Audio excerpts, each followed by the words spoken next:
As a conscious co-creator, we are setting time aside to affirm, vision, and design our future based on our unique dreams and desires.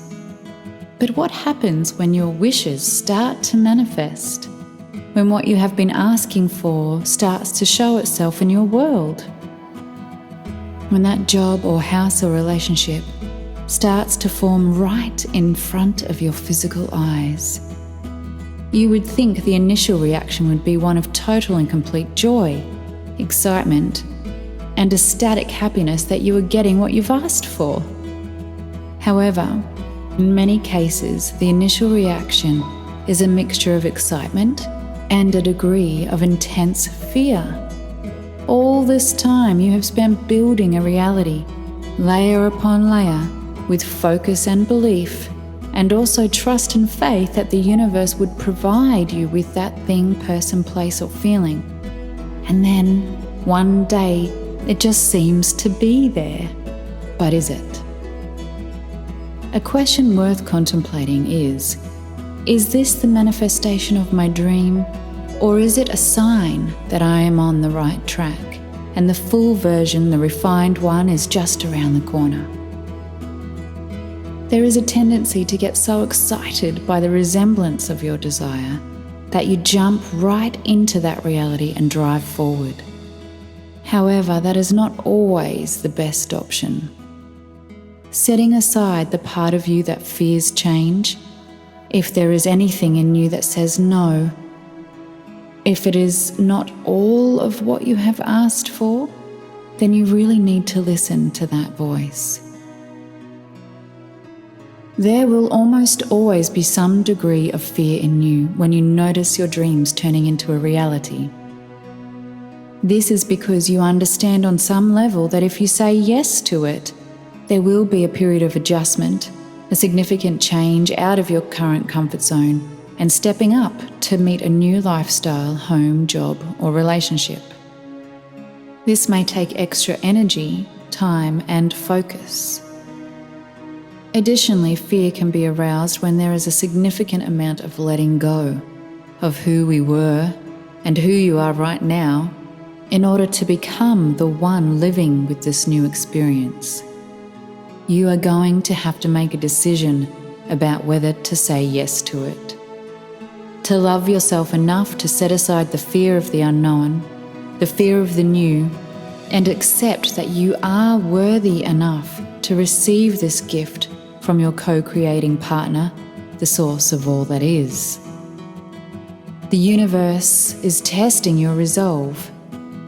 If you believe that you ask and it is given, then this time is to ascertain if it is really what you want.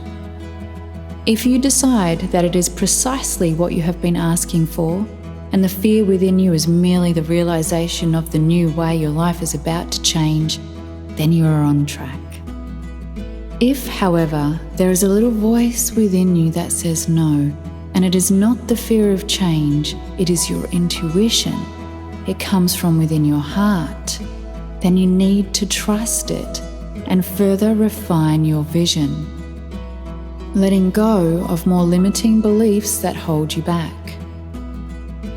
These may be in the forms of feelings and thoughts of not deserving precisely what you have asked for, not being worthy or good enough for all of it, and embracing who you need to become to fully accept that which you have been asking for. The universe gives it all to you, and you have opportunities to refine your vision as you go. Don't get stuck in a limited way of thinking that settles for a resemblance of your vision. If you want a great life, doing, feeling, and having all of the blessings that you have asked for, don't just settle.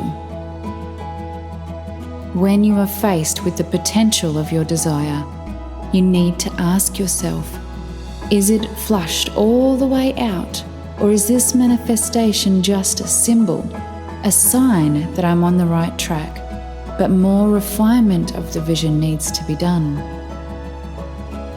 Many times it is not until something is present in front of you that you really get a feeling as to whether or not it is what you wanted. This feeling is key. It is the indicator that you have just found what you have been dreaming about. If you don't have that huge yes feeling, then it is not the right one. Do you trust your intuition?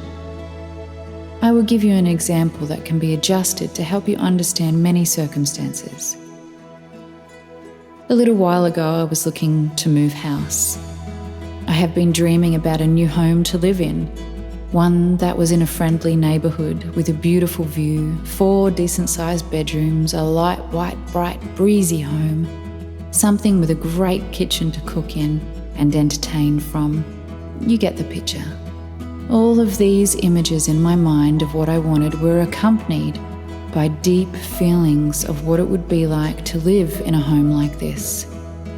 How I would feel dancing freely in the living room. How comfortable I would feel sitting on the couch drinking tea. How cozy and safe I would feel in my bedroom. How inspired and creative I would feel working at my desk. I had lots of images in my mind of what I wanted it to look like, but most of all, I knew how I wanted it to feel. So the process begins of looking at new homes, and one comes along. The price is a little high, but the area was wonderfully beautiful, like something out of a movie. Big trees, perfect lawns, happy neighbours, close to things I enjoy. But walking into the house, I instantly felt a no in my heart. As I looked around, I couldn't feel the same comfort and joy that I felt in my imaginings. Out the back of the house was another yes. Great undercover area, a place for the kids to play, a beautiful view. But there was that quiet no inside. I went ahead and applied for the property, as it was the best and the closest I had seen that would fit with me, and time was ticking.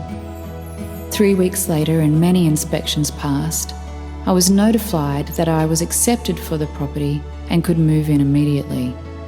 The question was, do I say yes? I could make it work.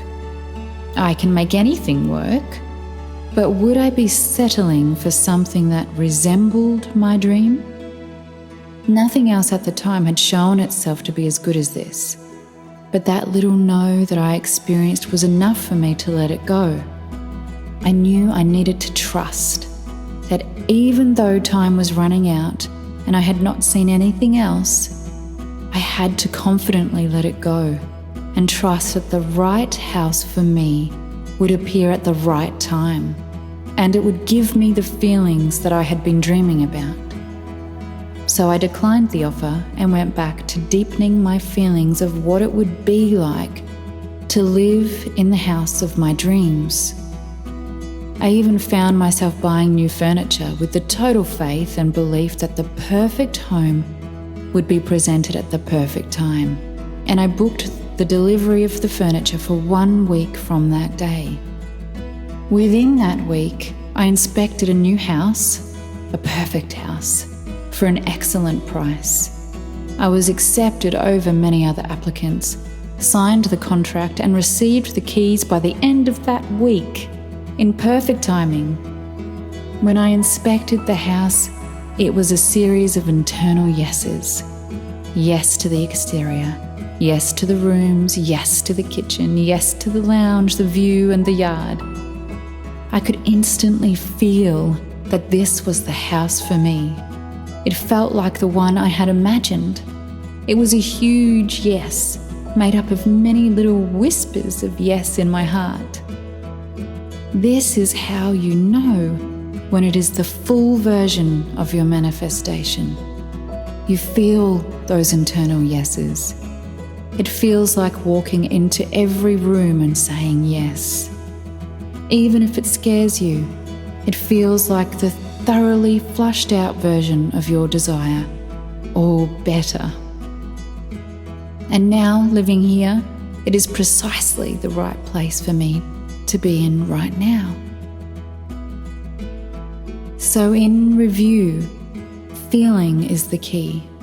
It is the key to the visioning and manifesting process, and it is your indicator as to whether or not you have been presented with your vision. Whatever dream you are dreaming, whether it is a relationship, a career, a lifestyle, a home, the physical version is the one you feel all the internal yeses to, because it is the way you imagined it would feel, or better.